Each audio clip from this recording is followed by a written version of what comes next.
What's up, everybody? My name is Justin. Welcome to my channel, 502 Fragrance Reviews, where the goal of my channel is to give you recommendations for amazing fragrances, while at the same time bridging the gap between those that are in the fragrance community and those that are the average consumers. Minority, majority. So today I got a cool video for you guys. It's one that I'm not the one that started this.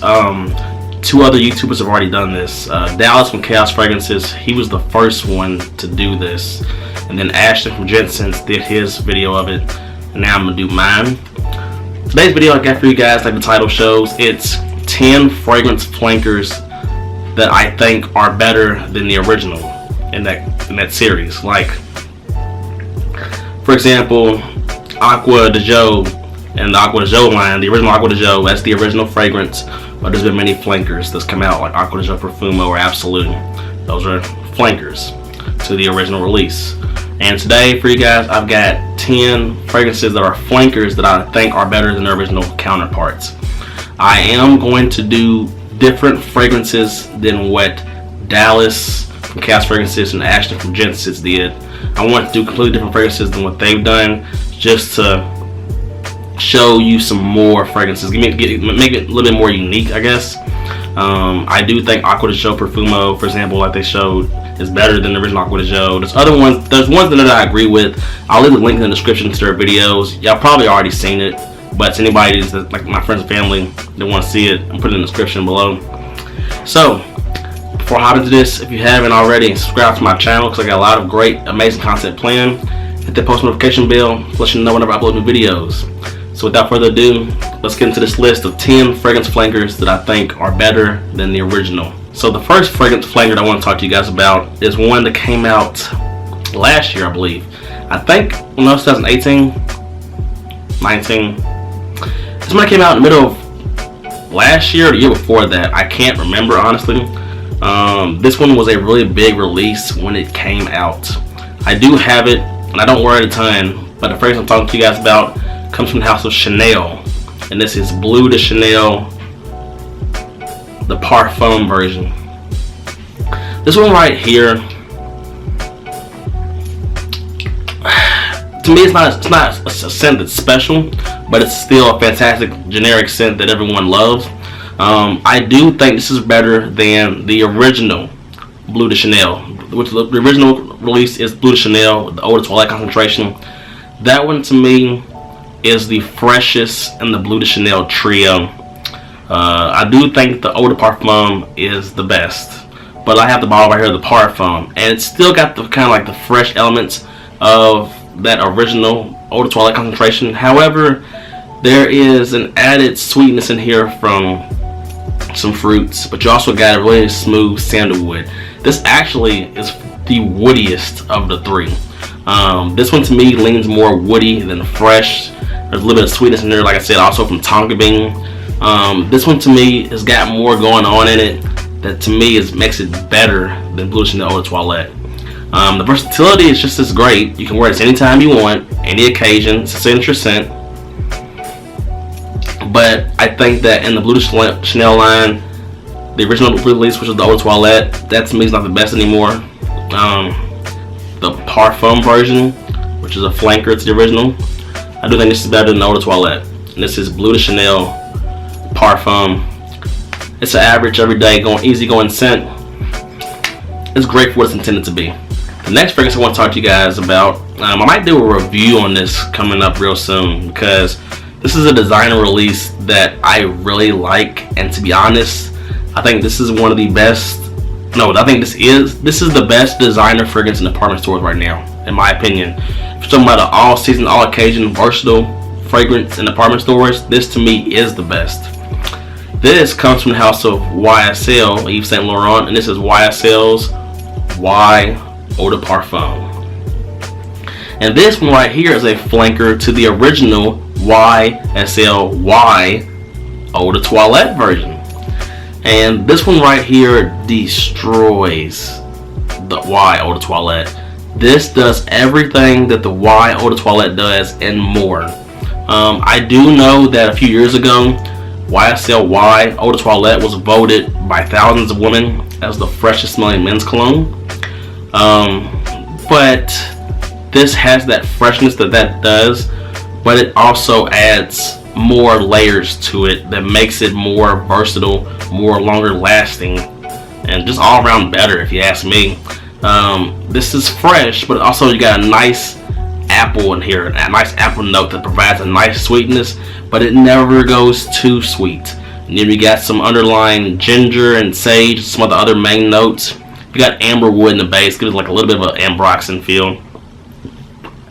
But this fragrance right here is great. Lasts long, gets you a lot of compliments. This is a big time compliment getter, and it's one of the best ones, if not the best, that you can find in department stores right now. So that's YSL's Y Eau de Parfum. I think it kills the Y Eau de Toilette, which is the original release. The next fragrance I want to talk to you guys about is one that, ooh, they better not ever reformulate this. This is one of my favorite designers. It's another designer. Well, actually, all these are designers. This one is great. I got this for my dad as a Christmas gift a few Christmases ago. I love it so much I got a bottle for myself. This comes from the house of Armani. This is Armani Code Profumo. This one right here is a flanker to the original and very popular, and I think award-winning Armani Code. The original Armani Code. I think that was award winner in like 2004 or something like that. This takes that Armani Code DNA, goes in an even more seductive direction to me, and also it is sweeter, a little bit spicier. This is not as sweet as Armani Code Absolute, and I do think Armani Code Absolute is a better version than the original Armani Code, but we're gonna go with the best Armani Code, okay? Armani Code Profumo. Cardamom, amber, and leather are some of the main notes you got in this, and it's so good. You kind of get a root beer vibe when you first spray this. When you first spray it on you, you can smell it from the atomizer. It comes off kind of like root beer in a way, but it's so good. This one right here can be a guy's signature scent in the cooler weather. This can be worn in any occasion in the cooler weather. Dress it up, dress it down, night out, date night. It does it all. This is one right here that I will forever always want to have in my collection. I hope this never gets reformulated ever. This is Armani Code Profumo. I think it's way better than the original Armani Code. That was the original release. The next fragrance I want to talk to you guys about is one that I still really like, but I loved it at first, and I still really like it though. I still do. This comes from the house of Carolina Herrera, and this is CH Men Prebate. Yes, you can see I got a big 150 milliliter bottle.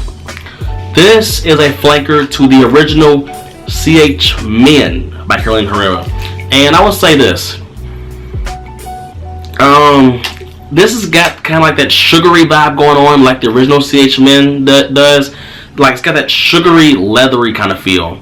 Now, there's no sugar in here, but you kind of get that kind of vibe. It definitely goes in a boozier direction. Whereas the original CH Men was all about sugar and leather, and I think vanilla. This is all about leather, cardamom, and whiskey. You do still get that original CH Men DNA in here, though. You definitely do. This one right here, it's sexy. It's sexy. You hear other YouTubers talk about this for a reason. From Jeremy Fragrance to Gent Sense, a bunch of YouTubers, even a female YouTuber's perspective, Demi Rawling, loves this. This fragrance right here is sexy, man. It definitely gives off a bad boy type of vibe, like how other YouTubers say. It really does. I wouldn't wear this on a night out because I wish that it lasted longer and projected more. So on a date night or like a chill lounge scenario though, oh, this one's a killer. This one's a killer. This one right here is a fantastic one. And I love boozy scents. Longevity could be better. Projection could be better. Might have been reformulated too. But CH Men Prebate by Carolina Herrera, an amazing fragrance. I do think it's better than the original CH Men, which that's a good fragrance too. But this bad boy right here is better. The next fragrance I want to talk to you guys about is one that is a really solid fragrance. This does remind me of another niche fragrance in my collection, so I don't wear this as much, but it's still really good. This comes from the house of Paco Rabanne, and this is Paco Rabanne's 1 Million Prebate. Yes, 1 Million Prebate. So, this is a flanker to the original and very, very popular Paco Rabanne 1 Million. That fragrance right there is infamous. Everyone knows it. But Paco Rabanne 1 Million Prebate kills the original 1 Million. This takes it in the more mature but still playful direction. This one right here, this comes off like apple cinnamon pie to me. Oh God, you do get this. You do get the 1 million DNA in here. That's why I wanted to include this one. 1 Million Lucky is really good as well, and that's better than the original 1 Million as well. But I want to talk about 1 Million Prebate because I get more of the original 1 Million DNA in this fragrance than in Lucky. This fragrance right here is very long lasting. Oh, I smell right here is so good. Cinnamon, tonka bean, and tobacco are some of the main notes, but somehow this comes off like apple cinnamon pie though. It really does. This reminds me of Parfums de Marly's Awajan. That's why I wear Awajan more than this. But this is still, oh my God, this is still really good. Very long lasting. Get you a lot of compliments. Check out, if you haven't, Paco Rabanne's 1 Million Prebate. I think this makes the original Paco Rabanne 1 Million pointless because this is more unique and just all around better, to be honest with you. The next fragrance I want to talk to you guys about, I thought this was all designers. I lied. This is not a designer fragrance. This is actually from an indie house. Yeah, indie's the term. This comes from a company that I really like, Alexandria Fragrances. Yeah, this comes from Alexandria Fragrances, and this is Hafez 1984 Intense. Yes, 1984 Intense. This fragrance is such a powerhouse. Oh, this is very strong. This one right here, I will count this as a flanker to the original Hafez 1984 right here. It even says in the description on Alexandria's site, this is based off the core kind of Hafez 1984. So this to me, even I get Hafez 1984 DNA in this. That's why this is a flanker. Yeah, you didn't see this one coming, did you? Oud, leather, and coffee are some of the main notes you got in this. And also you got an underlying sweetness from tonka bean and vanilla. I did do a review on this. I'm gonna leave it up right here, or leave it also in the description to check out the review on this. This is beast mode, at least off my skin. This lasts 12 plus hours with insane projection. I will forever wear this in the fall and winter, more so winter. I won't wear this in the hotter months because this is a beast. This is so good. If you like coffee fragrances, if you like something that's like a little bit sweeter, if you like oud, you can't go wrong with this one, man. Like I said, I do get the original Hafez 1984 DNA in here, but it goes in a more different direction. Flanker. This is great.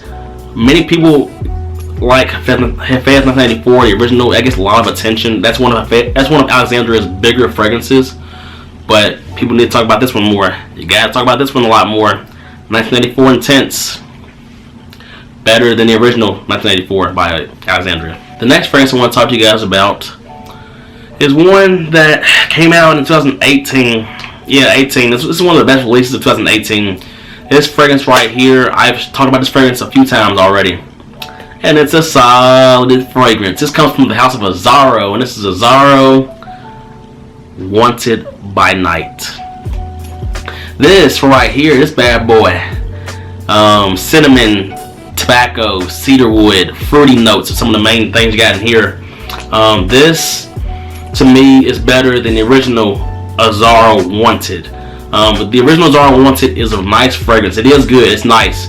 It does go in the direction of Paco Rabanne's Invictus, but better. But this takes the Azzaro Wanted DNA and it goes in a more mature, bad boy direction while still keeping that playfulness though. It's playful, but it's more mature. This one right here is great. This one right here is it's really known in the fragrance community at this point. This fragrance right here is known by the frag heads.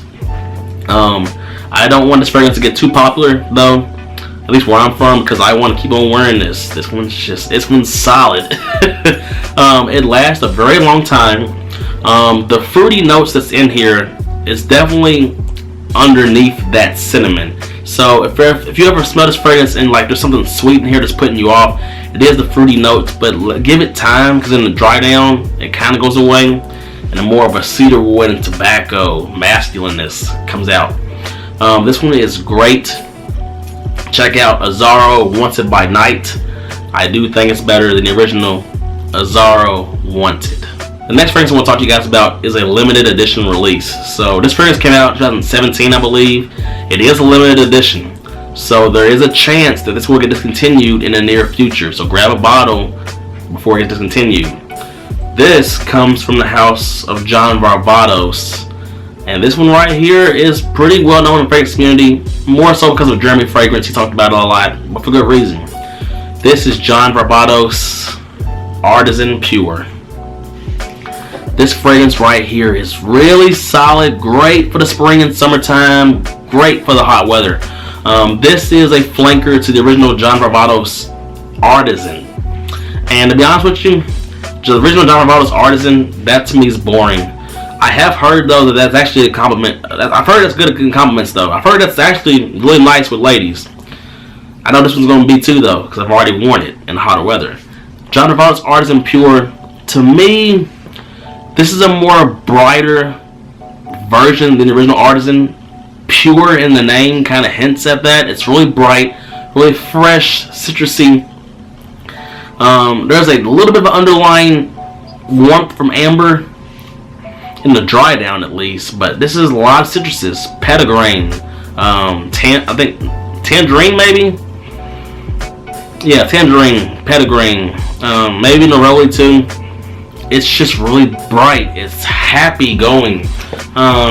I feel like if you live in a hot or humid, like tropical environment, maybe like Miami or something, this could probably be your signature scent. You can wear this year round, because in the hotter weather, this is a beast. I wouldn't wear this in the cool weather because it's going to get shredded, but actually I think even Jeremy Fragrance called this the Miami Vice fragrance, something like that. I like it. I like that. It's got a ring. It's got a nice catch to it. Nice ring to it. This is really good. You can do more sprays on this if you want to increase the longevity. Sprays on your neck and clothes. I don't think this fragrance right here will ever be overpowering to people. It's just going to smell pleasant. So check out John Varvatos Artisan Pure before it maybe gets discontinued, because it's a limited edition. Like I said, it's a limited edition release, so it may get discontinued. The chances are higher. It's better than the original Artisan. The next fragrance I want to talk to you guys about is one that I am been happily wearing this winter season.